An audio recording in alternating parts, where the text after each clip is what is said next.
Hey guys, I just want to talk to you guys briefly about stress and the effects of stress on our bodies. I think that we all know what stress looks like and feels like, but we don't think about the toll that it takes on our body on a physiological level. And with the pause series that I'm co-hosting coming up next week, I just wanted to kind of give a brief overview of what's going on inside of your body when you're feeling those outside stress symptoms, like panic and anxiety and all those feelings we're all familiar with when we think about stress. So from like a muscular level, our bodies are hardwired to protect us. So when they sense stress, our muscles will immediately tense up.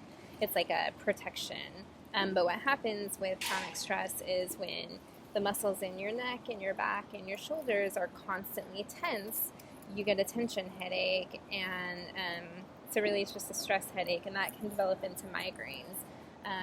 So this is why it's really important to learn different stress techniques that you can engage in throughout the day and throughout the week to keep your body in a more relaxed state. We can't avoid stress. It's impossible. We have busy lives and we have families and we have outside contributing factors that we have no control over. But knowing a variety of ways to manage your stress and knowing what kinds of things will take away those immediate feelings of stress are really important. On another level, your hormones get completely out of whack when you are in a constant state of stress. And what happens is your body starts overproducing stress hormone. And, from a physiological standpoint, your body cannot decipher between the stress of you being in actual physical danger, like your life being in danger, versus you just being overwhelmed with the amount of things to do on your to-do list. Your body releases stress hormone, and it just works to protect you and keep you safe. And so what that does is it increases your heart rate, it increases your breathing. You're kind of like hyper aware all the time. But then because we're overworked and exhausted, we're using caffeine. So we're kind of like keeping ourselves in that state of like stress, like high stress, like constantly, and never letting our bodies come down and relax and recover. And that's a big problem. We weren't meant to be living in a state of high stress 24/7. We were meant to, have these stressful times and come down from them and relax and rejuvenate, and then, be able to better fight those stress situations in the future. But right now we're just living in a constant state of stress, and this is a huge reason why so many people are, gaining so much weight and experiencing so many health issues. When your hormones are out of balance and your body is literally like fighting against you, your eating habits are different. We've heard of the term stress eating, and it's literally like you are so stressed out that you don't know what to do, so you just shove your face with food, The physiological symptoms of that are, you can have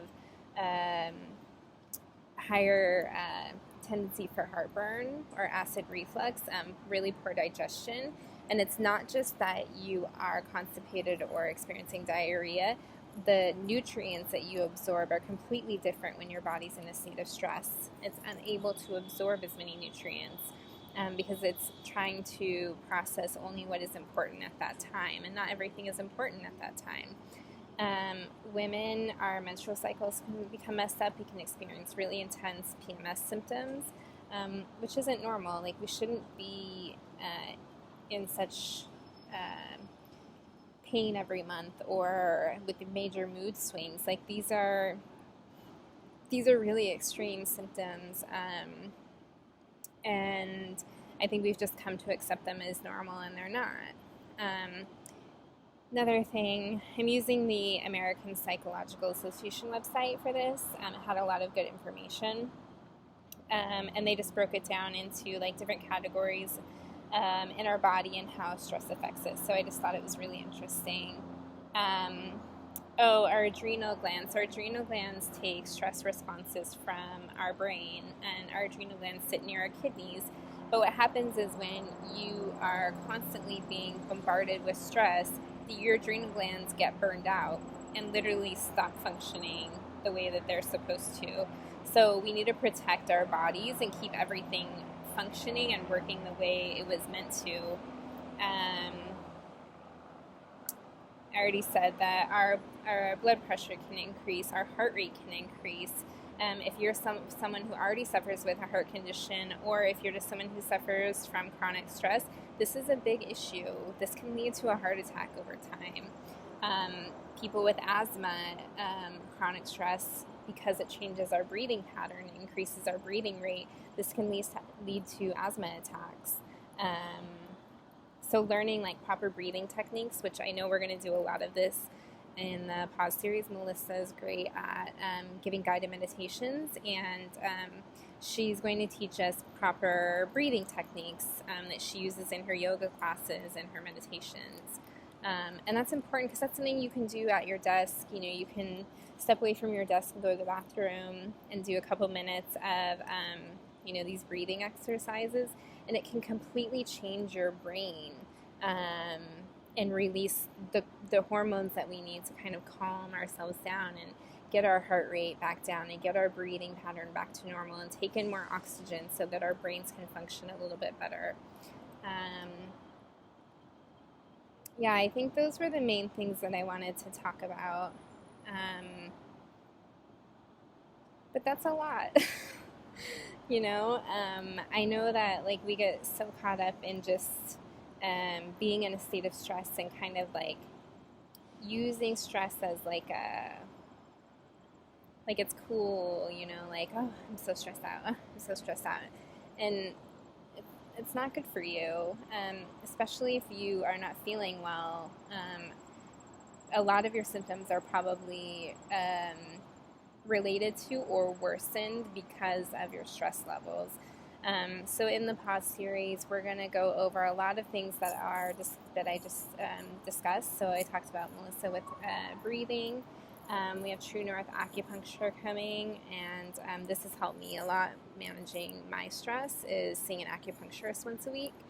I'm going to be giving a nutrition lecture along with a dinner party.